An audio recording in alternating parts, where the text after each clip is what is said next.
এখন বটবটি আমি সিদ্ধ দেবো, সিদ্ধ দিয়ে বাটা করব, গরম গরম খাবো, ভালো লাগবে। গরম ভাতে বটবটি সিদ্ধ করে বাটলে টেস্টি হয়।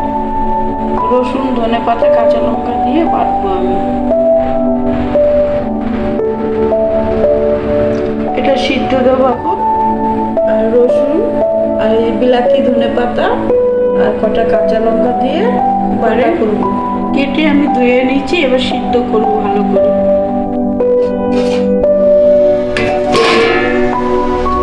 বসিয়ে দিলাম।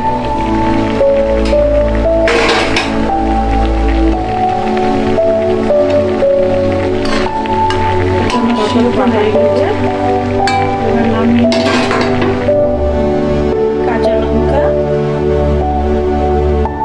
রসুন আর বিলাতি, ধনেপাতা একসঙ্গে বেটে নেব। তারপর আমি এটা সিদ্ধ করাটা ভালো করে চিপে নেব।